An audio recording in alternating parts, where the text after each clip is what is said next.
Vamos dar início a mais um Momento Cultural SANS, hoje com a participação do professor Royon Ferreira, que trabalha na área de filosofia na Faculdade João Paulo II de Marília, e ele vai trazer para a gente um tema muito interessante, né, que é a questão da saúde mental na visão do filósofo Spinoza. Desde os gregos, né, a gente já tem estabelecido essa relação, né, da saúde com a alimentação, com a nutrição, né? Então a questão da nutrição, ela está já colocada como muito importante, né, para a saúde, e o conceito de saúde, né, que se tem varia ao longo do tempo, né? Por um longo período aí no século XX, né, se concebeu saúde como ausência de doença, né? É uma concepção bem limitada. Hoje em dia já se relaciona mais saúde com qualidade de vida, né, com uma realização do ser humano, né, da forma integral, e aí a gente entra, né, resgata a filosofia de Spinoza, que vai ser o assunto tratado pelo Royon.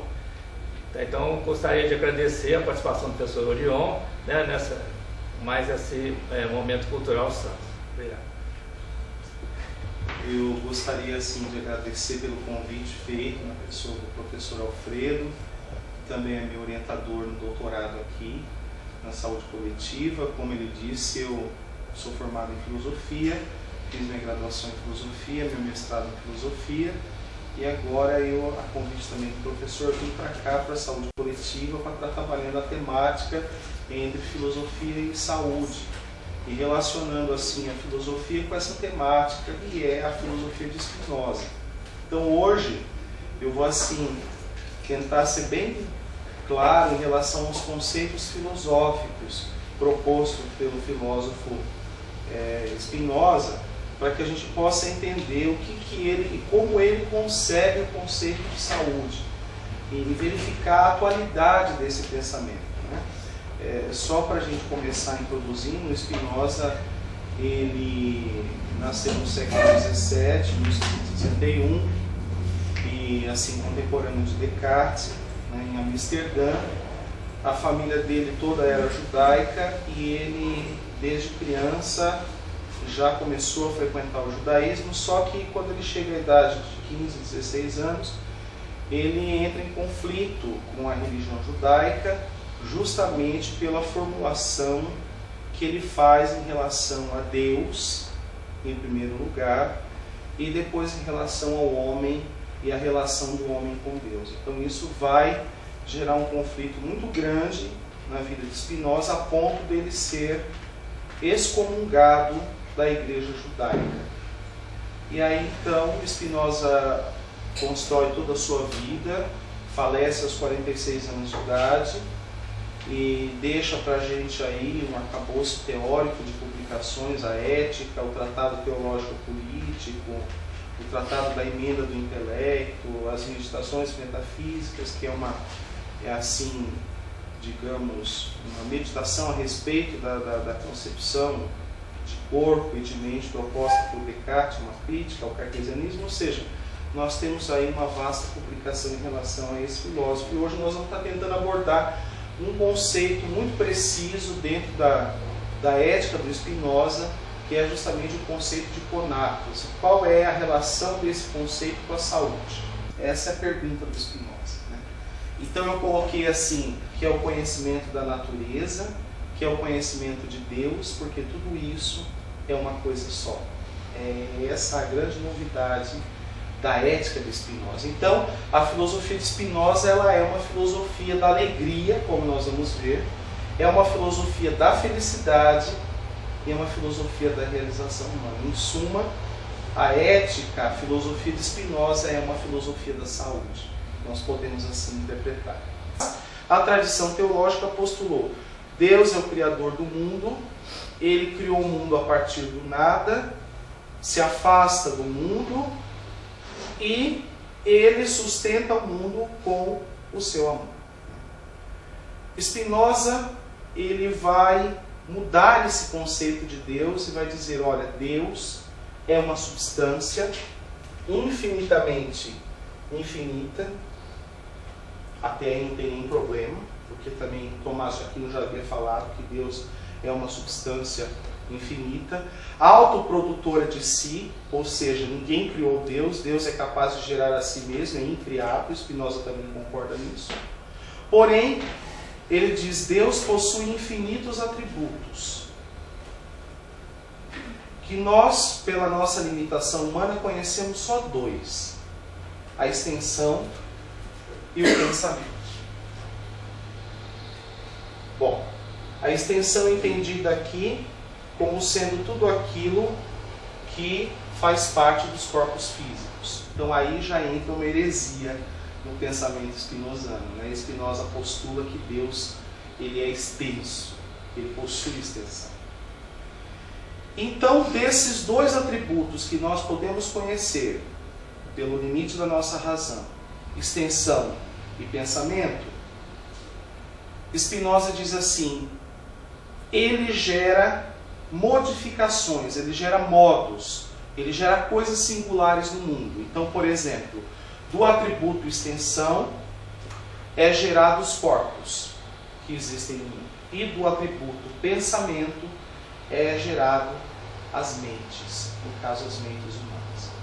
Então, tudo derivado de uma única substância, infinitamente infinita, que é Deus, porém, as coisas já não são mais, em Spinoza, criação de Deus.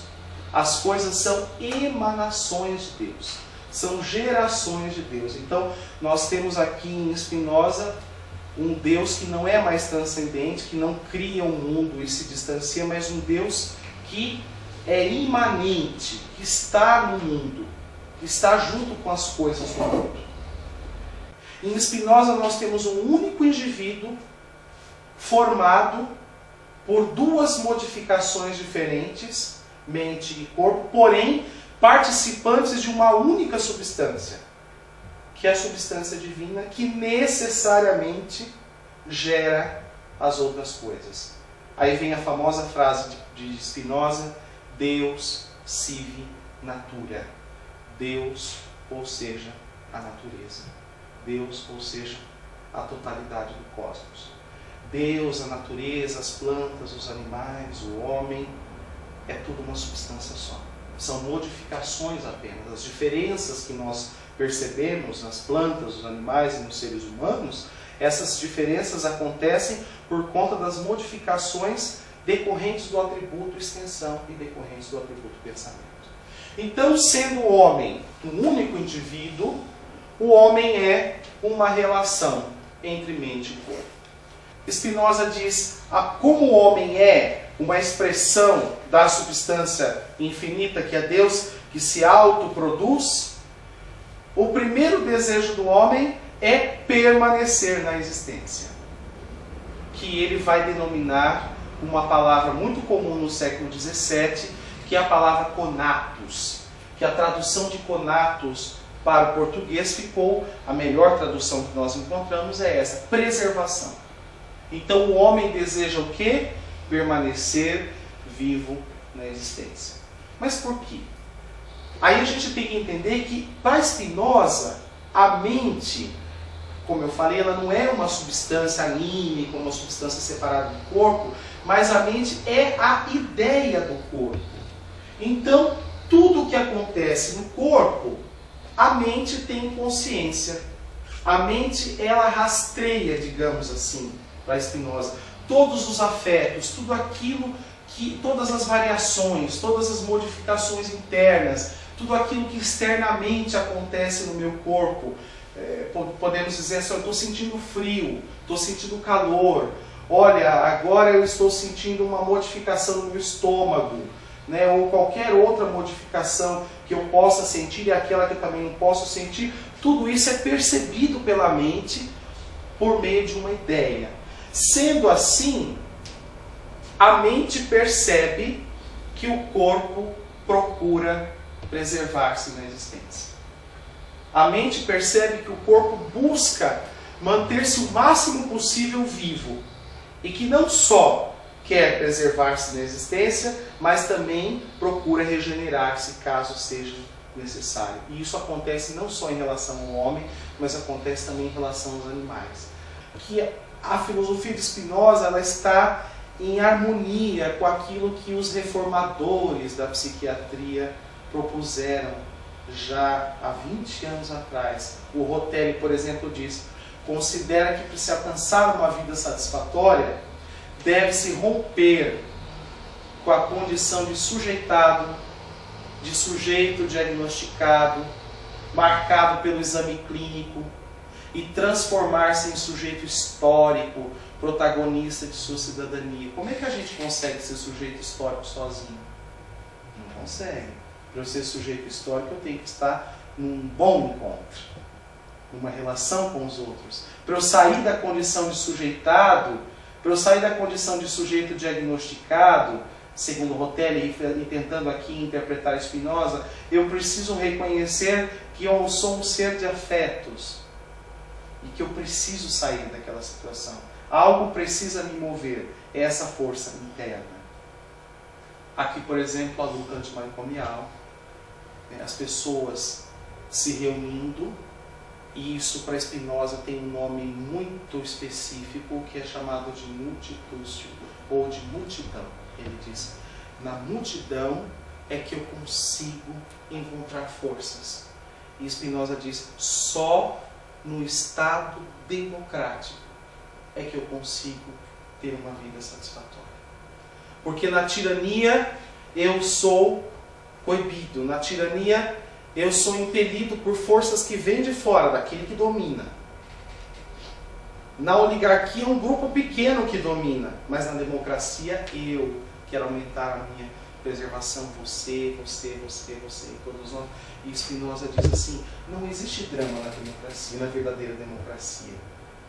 Na verdadeira democracia, os seus desejos, eles podem ser úteis ou inúteis. E se forem inúteis, não servem nem para a sua nem para a minha preservação.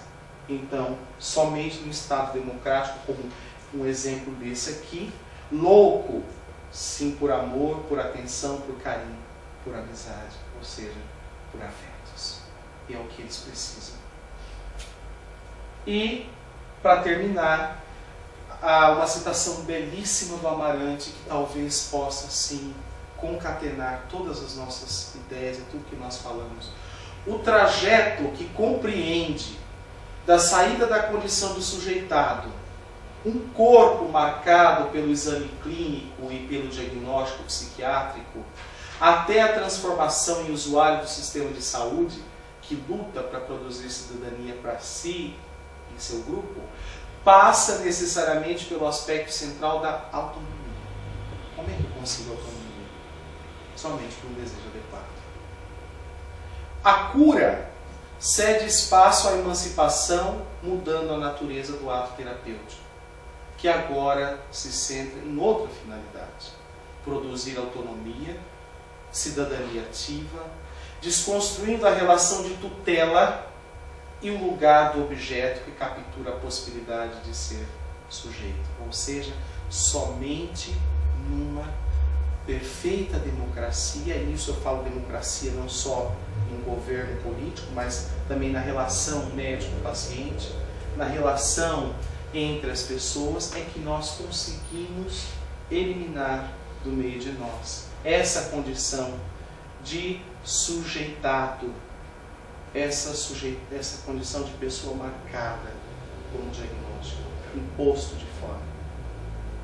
E com isso nós conseguimos adquirir então a saúde, que não é só mental, mas também é física, na totalidade das nossas ações, né? Partindo de Deus como substância absolutamente infinita e única, o homem é um desdobramento dessa substância, ou seja, ele não é uma criação, mas é um desdobramento. Portanto, para Spinoza, nós temos o quê? Uma filosofia da liberdade. Não é uma filosofia do medo, não é uma filosofia mais da repulsa do corpo, não é uma filosofia mais de que o corpo é a sede do pecado, não. É uma filosofia da vida, é uma filosofia da alegria, é uma filosofia que proporciona para a gente um aumento do coração, a nossa possibilidade de ser e de agir no mundo. eu desejo para todos nós aqui reunidos que nós, a cada dia mais, aumentemos o nosso planeta e possamos chegar à felicidade, à alegria. Obrigado.